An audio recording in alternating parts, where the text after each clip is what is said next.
be my Arab. ಒಂದು chicken recipe ತೋರಿಸೋಣ ಅಂತ ಅಂದ್ಕೊಂಡೆ. ಅದಕ್ಕೆ ಸ್ವಲ್ಪ ಶುಂಠಿ, ಕರಿಬೇವು, ಕೊತ್ತಂಬರಿ ಸೊಪ್ಪು, ಈರುಳ್ಳಿ, ಟೊಮೆಟೊ ಮತ್ತು ಬೆಳ್ಳುಳ್ಳಿ ಇವಿಷ್ಟನ್ನು ನಾವು ಗ್ರೈಂಡ್ ಮಾಡ್ಕೋಬೇಕಾಗತ್ತೆ. ನಾನು ಸ್ವಲ್ಪ ಚಿಕ್ಕ ಜಾರಿಗೆ ತಗೊಂಡಿದ್ದೀನಿ, ಸ್ವಲ್ಪ ಪ್ರಮಾಣದ್ದು ಅಂತ ಹೇಳಿ. ಅಷ್ಟನ್ನು ನಾವು ಹಸಿದಾಗಿಯೇ ರುಬ್ಕೋಬೇಕು. ನೀರನ್ನು ಮಿಕ್ಸ್ ಮಾಡ್ಕೊಳೋಕ್ಕೆ ಹೋಗಬೇಡಿ ಯಾವುದೇ ಕಾರಣಕ್ಕೂ. 1 kg ಚಿಕನ್ನಿಗೆ ಸಾಕಾಗತ್ತೆ. ಸ್ವಲ್ಪ ಚಕ್ಕೆ, ಮೆಣಸಿನಕಾಳು, 4 ಲವಂಗ ಮತ್ತು ಜೀರಿಗೆನ ಅದರೊಟ್ಟಿಗೆ ನಾವು ಹಾಕಿ ಮಿಕ್ಸಿ ಮಾಡ್ಕೋಬೇಕಾಗತ್ತೆ. ಅದ್ರ ಜೊತೆಗೆ ಹಾಕಿಬಿಟ್ಟು ಸ್ವಲ್ಪನೂ ನೀರನ್ನು ಮಿಕ್ಸ್ ಮಾಡಬೇಡಿ. ಅದಕ್ಕೆ ಸ್ವಲ್ಪ ಅರಿಶಿನ ಪುಡಿನೂ ಸಹ ನಾನು ಸೇರಿಸ್ಕೊತಾ ಇದ್ದೀನಿ.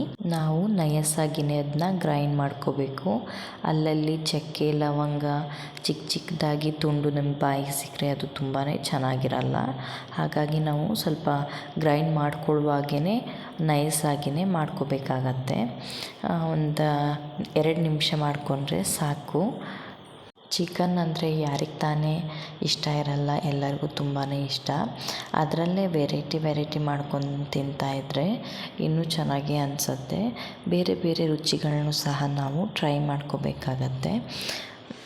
ಇದು ತುಂಬ ಚೆನ್ನಾಗಿ ಆಗುತ್ತೆ. ಒಂದು ಸಲ ಟ್ರೈ ಮಾಡಿ ನೋಡ್ಕೊಳ್ಳಿ. ನೀವು ಯಾವಾಗಲೂ ಒಂದೇ ಥರ ಫ್ರೈ ಮಾಡೋದನ್ನು ಬಿಟ್ಟು ವೆರೈಟಿಯಾಗಿ ಕಲಿಬೇಕು. ಇವಾಗ ಇದು ಆಗಿದೆ, ಮಿಕ್ಸಿ ನೋಡಿ ಈ ಥರ ಆಗಿದೆ ಪೇಸ್ಟಾಗಿ. ನೀರನ್ನು ಯೂಸ್ ಮಾಡಬೇಡಿ. ನೀರನ್ನು ಯೂಸ್ ಮಾಡಿದರೆ ಫ್ರೈ ಕೂಡ ತುಂಬ ನೀರಾಗಿಬಿಡತ್ತೆ. ಮತ್ತು ಈಗ ಟೊಮೆಟೊ, ಕೊತ್ತಂಬರಿ ಸೊಪ್ಪು, ಕರಿಬೇವು, ಒಂದು ಅರ್ಧ ನಿಂಬು, ಹಾಗೆಯೇ ಈರುಳ್ಳಿಯನ್ನು ಸಹ ನಾನು ಒಗ್ಗರಣೆಗೆ ಅಂಥೇಳಿ ತಗೊಂಡಿದ್ದೀನಿ. ಗ್ಯಾಸ್ ಹಚ್ಚಿಬಿಟ್ಟು ಎಣ್ಣೆ ಕಾಯಲಿಕ್ಕೆ ಇಟ್ಟಿದ್ದೀನಿ. ಅದಕ್ಕೆ ರುಚಿಯಾಗಿ ಇನ್ನೊಂದು ಸ್ವಲ್ಪ ರುಚಿ ಬೇಕು ಅಂದರೆ ನಾವು ಸ್ವಲ್ಪ ತುಪ್ಪವನ್ನು ಸಹ ಮಿಕ್ಸ್ ಮಾಡ್ಕೋಬೋದು. ಆಪ್ಷನಲ್, ಯಾವ್ದು ಬೇಕು ಅದನ್ನು. ನಾನು ಎಣ್ಣೆ ಜೊತೆಗೆ ಸ್ವಲ್ಪ ತುಪ್ಪನೂ ಸಹ ಮಿಕ್ಸ್ ಮಾಡ್ಕೊಂಡಿದ್ದೀನಿ. ಇದರಿಂದ ಸ್ವಲ್ಪ ರುಚಿನೇ ಚೇಂಜ್ ಆಗುತ್ತೆ, ತುಂಬಾ ಚೆನ್ನಾಗಾಗುತ್ತೆ.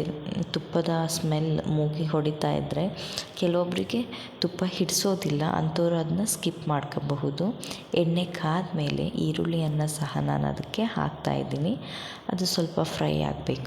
ಹಾಗೆಯೇ ಕರಿಬೇವನ್ನು ಸಹ ಅದಕ್ಕೆ ಮಿಕ್ಸ್ ಮಾಡ್ಕೊಂಡಿದ್ದೀನಿ. ಅದು ಒಗ್ಗರಣೆಯಲ್ಲಿ ಚೆನ್ನಾಗಿ ಬೇಯಬೇಕು. ಕೆಲವೊಬ್ಬರಿಗೆ ಕರಿಬೇವಿನ ಸೊಪ್ಪಿನ ಟೇಸ್ಟ್ ಹಿಡಿಸಲ್ಲ, ಅಂಥವ್ರು ಕೊತ್ತಂಬರಿ ಸೊಪ್ಪನ್ನು ಸಹ ಮಿಕ್ಸ್ ಮಾಡ್ಕೋಬೋದು. ಇಲ್ಲಿ 2 ತಗೊಂಡಿದ್ದೀನಿ.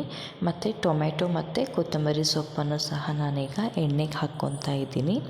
ಅದು ಎಣ್ಣೆಲಿ ತುಂಬ ಚೆನ್ನಾಗಿ ಫ್ರೈ ಆಗಬೇಕು. ಚೆನ್ನಾಗಿ ಹಣ್ಣು ಥರ ಅದು ಬೇಯಬೇಕು. ಹಾಗಾಗಿ ಕೈ ಆಡ್ಕೊತಾ ಇರಬೇಕು ಸ್ವಲ್ಪ. ಹಾಗೆಯೇ ಅರಿಶಿನ ಪುಡಿನೂ ಸಹ ನಾನು ಅದಕ್ಕೆ ಆ್ಯಡ್ ಮಾಡಿದ್ದೀನಿ. ಅದ್ರ ಕಲರ್ ಚೇಂಜ್ ಆಗುತ್ತೆ. ಚಿಕನ್ ಸಹ ಬಿಳಿ ಆಗಿರೋಲ್ಲ.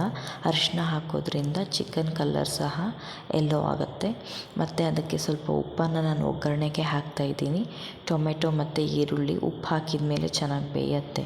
ನಾವು ಯಾವುದೇ ರೀತಿ ಒಗ್ಗರಣೆಗಾದರೂ ವೆಜ್ಜಿಗಾಗಲಿ ನಾನ್ ವೆಜ್ಜಿಗಾಗಲಿ ಒಗ್ಗರಣೆಗೆ ನಾವು ಉಪ್ಪನ್ನು ಮಿಕ್ಸ್ ಮಾಡೋದ್ರಿಂದ ಬೇಗ ಒಗ್ಗರಣೆ ಅನ್ನೋದು ಬೇಯುತ್ತೆ. ಹಾಗೆಯೇ ನಾವು ಮಿಕ್ಸಿ ಮಾಡಿಟ್ಕೊಂಡಿದ್ವಲ್ಲ ಪೇಸ್ಟ್, ಮಸಾಲೆ ಪೇಸ್ಟು, ಅದನ್ನು ಸಹ ನಾನು ಇದರೊಟ್ಟಿಗೆ ಹಾಕಿಬಿಟ್ಟು ಚೆನ್ನಾಗಿ ಒಂದು ಸಲ ಮಿಕ್ಸ್ ಮಾಡಿ. ಚಿಕನ್ನಿನ ಕಾಲು ಸಹ ಇದ್ವು, ಅವುಗಳನ್ನು ನಾನು ಬೇಯಿಸ್ಕೊಂಡಿದ್ದೀನಿ. ಅಂದರೆ ಗ್ಯಾಸ್ ಮೇಲೆ ಇಟ್ಟು ಸುಟ್ಕೊಂಡ್ಬಿಟ್ಟು ಅದ್ರ ಸಿಪ್ಪೆನ ಕ್ಲೀನಾಗಿ ತೆಕ್ಕೊಬಿಟ್ರೆ ಅದು ಕ್ಲೀನ್ ಆಗುತ್ತೆ. ಆನಂತರ ನಾನು ನೀರಲ್ಲಿ ಚೆನ್ನಾಗಿ ಒಂದು 2-3 ಸಲ ತೊಳ್ಕೊಂಡಿದ್ದೀನಿ. ಅಷ್ಟರಲ್ಲೇ ಈ ಒಗ್ಗರಣೆ ಸಹ ತುಂಬಾ ಚೆನ್ನಾಗಿ ಬೆಂದಿದೆ. ಅದು ಎಣ್ಣೆ ಬಿಟ್ಕೋಬೇಕು ಮಸಾಲೆ ಏನಿದೆ, ಆವಾಗ ಮಾತ್ರ ಅದು ಹಸಿ ಸ್ಮೆಲ್ ಹೋಗುತ್ತೆ. ಅದಕ್ಕೆ ನಾನು ತೊಳೆದಿದ್ದಂತಹ ಅಷ್ಟು ಚಿಕನನ್ನು ಒಂದು ಸಲ ಹಾಕಿ ಮಿಕ್ಸ್ ಮಾಡ್ಕೊತಾ ಇದ್ದೀನಿ. ಚೆನ್ನಾಗಿ ಒಂದು ಸಲ ಮಿಕ್ಸ್ ಕೊಟ್ಟರೆ ಉಪ್ಪು ಖಾರ ಎಲ್ಲ ಚೆನ್ನಾಗಿ ಎಲ್ಲ ಪೀಸ್ಗಳಿಗೂ ಅದು ಹತ್ತುತ್ತೆ. ಮತ್ತು ಅದನ್ನ ಬಾಯಿ ಮುಚ್ಚಿ ಬೇಯಿಸೋದ್ರಿಂದ ಅದು ಒಳ್ಳೆ ಹೀರ್ಕೊಳ್ಳುತ್ತೆ ಎಲ್ಲ ಉಪ್ಪು ಖಾರವನ್ನು. ಚೆನ್ನಾಗಿ ನಾವು ಮಿಕ್ಸ್ ಮಾಡ್ತಾ ಬಾಯಿ ಮುಚ್ಚಿ ಬೇಯಿಸಬೇಕು. ಆಮೇಲೆ ನಾನು ಚಿಕನ್ ಮಸಾಲಾನ ಇಲ್ಲಿ ಯೂಸ್ ಮಾಡಿದ್ದೀನಿ. ಹಾಗೆಯೇ ಅರ್ಧ ನಿಂಬು ಹಣ್ಣನ್ನು ಸಹ ನಾನು ಅದಕ್ಕೆ ಹಿಂಡ್ಕೊತಾ ಇದ್ದೀನಿ ಚೆನ್ನಾಗಿ. ಇಷ್ಟೆಲ್ಲ ಆದಮೇಲೆ ನಾವು ಮತ್ತೆ ಒಂದು ಸಲ ಮಿಕ್ಸ್ ಮಾಡ್ಕೋಬೇಕಾಗತ್ತೆ. ಕೆಲವೊಬ್ಬರಿಗೆ ಚಿಕನ್ ಕಾಲು ಹಿಡಿಸೋದಿಲ್ಲ, ಇನ್ನು ಕೆಲವರು ಚೆನ್ನಾಗೇ ತಿಂತಾರೆ. ನಮ್ಮ ಮನೆಯಲ್ಲಿ ಸ್ವಲ್ಪ ಜನಕ್ಕೆ ಇಷ್ಟ ಅಂತ ಹೇಳಿ ತಗೊಂಬಂದಿರ್ತಾರೆ. ನಮ್ಮ ಮನೆಯಲ್ಲಿ ಚಿಕನ್ ಬೇಗನೆ ಬೆಂದ್ಕೊಬಿಡತ್ತೆ. ಅದೇನು 1 ಗಂಟೆ ಬೇಯಿಸಬೇಕು ಅಂತ ಏನಿಲ್ಲ, ಒಳ್ಳೆ ಬೆಂಕಿ ಇದ್ದರೆ ಸಾಕು. ಮತ್ತು ನಾನಿಲ್ಲಿ ಸ್ವಲ್ಪ ಕೊತ್ತಂಬರಿ ಪುಡಿಯನ್ನು ಸಹ ನಾನು ಯೂಸ್ ಮಾಡಿದ್ದೀನಿ.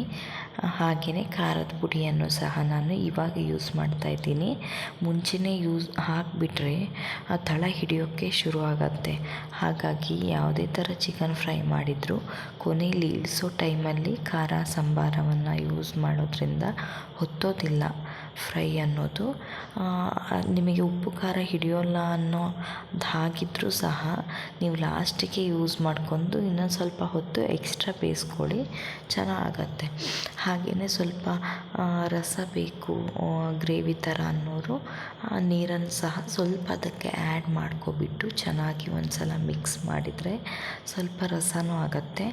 ನಾವು ರೋಟಿ ಹಾಗೆಯೇ ಅನ್ನಕ್ಕೂ ಸಹ ನಾವು ಸೈಡ್ಗೆ ಇದನ್ನ ಸಾಂಬಾರು ಥರನೇ ನಾವು ಯೂಸ್ ಮಾಡ್ಕೋಬೋದು.